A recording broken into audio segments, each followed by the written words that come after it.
COVID-19 has troubled Hong Kong for almost a year.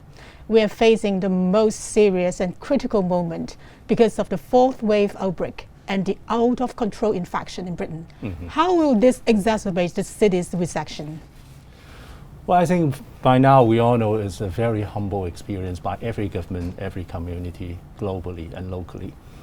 I think we are no fortune teller. Usually at this time of year, people ask around, well, what do we expect from next year? I think it's worth looking back and then looking forward. I think my generalization would be this. Weather-wise, I think globally, we are still very much in the overcast, still very cloudy, uncertain weather.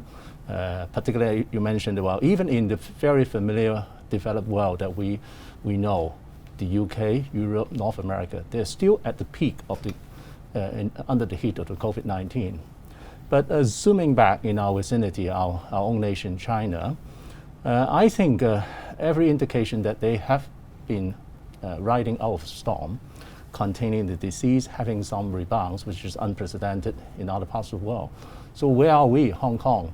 I think we are very much in the middle of this, globally overcast.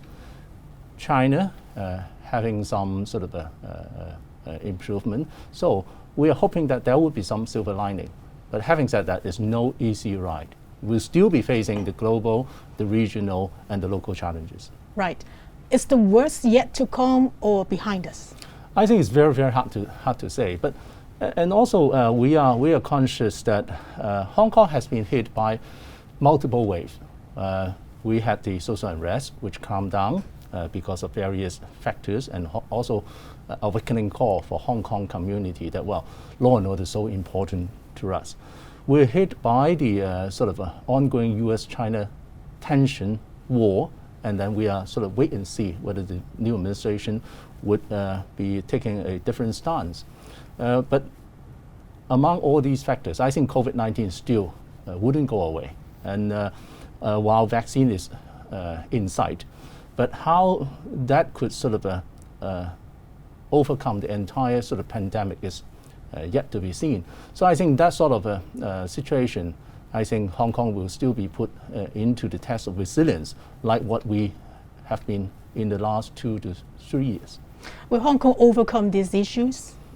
Well, I do not want to sound too pessimistic because, well, back in 2018, when we first saw the U.S.-China tension and trade war, we were worrying that, well, come early 2019, come the sort of Chinese New Year, there will be mass sort of closure of shops, but that didn't happen. So we survived.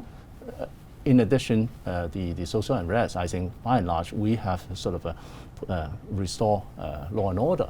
So in the COVID-19, of course, it is, as I said, it's a very humble experience that, well, it required government policy, international collaboration, and very strong social compliance by every member of the community.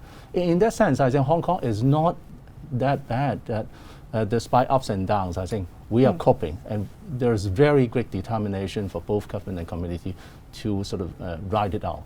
So with vaccines on horizon, as you pointed out, will there be a silver lining in restoring business and travel in the coming first quarter? Well, definitely. I think science do help. But science must also be sort of applied in collaboration with government policy, as well as international cooperation.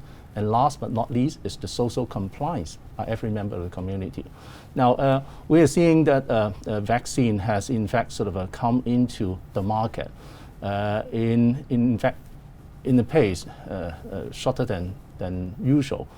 But it's also always the application implementation that matters. And I think Hong Kong government takes a very pragmatic approach. We cast the net wide enough to cover 3 or eventually maybe 4 supplies. And we are sort of gearing up on a scheme how to apply it. Now this would not just sort of help us to cope with the pandemic, but also hope to restore the sort of business confidence, so to speak.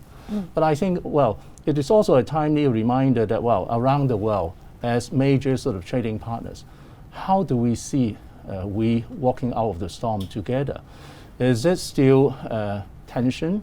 Is this still protectionist measures, or is it high time to call for sort of greater collaboration? And vaccine, I always say, is a great test that, well, if we look from our own, and if we are not sort of reaching out to help others, I think we are still in a big trouble globally. Right. But now, you know, because of Hong Kong's and Europe's decisions to shut Britain. So what are the implications on the city's travel bubble plans? Well, at the moment, I think every government would face this job of sort of stopping sort of imported cases. I think there is no exception. There is a lot of science behind it. But of course, the mitigating factor is the number of tests you do, and also a careful arrangement of controlled travel. We can't take risks, and hence I think Hong Kong follow many other jurisdictions in stopping for the time being. Hopefully it will be a short period of time, people returning from the UK. But eventually I think the lesson we picked up, although it hasn't been fully implemented or haven't made a good start in terms of air travel bubble, but the arrangement that put into the Hong Kong-Singapore bubble has been the major ingredient for every resumed travel. Now that involved tests, repeated tests, before and upon arrival. Maybe there would need to be yet the third test for people who sort of board on the plane, because well, the pre-departure test could have been taken 72 hours before boarding. So why not another test? Upon arrival, test and hold, that's what Hong Kong's situation is doing. And then also the flight need to be bubbled. Now in return, would that be sufficient to resume travel? It depends on whether these places are of comparable containment of the epidemic. But so far, I think all the sort of built-in mechanism are there, that when situation allows, I think we are happy, and I believe the Singaporean and many other governments would be happy to proceed on that basis. Right. So let's turn to politics. So the dust of the US presidential election is settled. Mm-hmm. What is your take going forward for the city's political fortune? Well, Hong Kong is always at the mercy of international, regional, sort of political, economic, and social sort of a situation. I think the US-China tension has proven to be one that there is no winner, as we always say. In the trade war, in the tension, there is no winner. And we have seen a sort of a significant drop in the US sort of a trade surplus over Hong Kong through no fault of our own.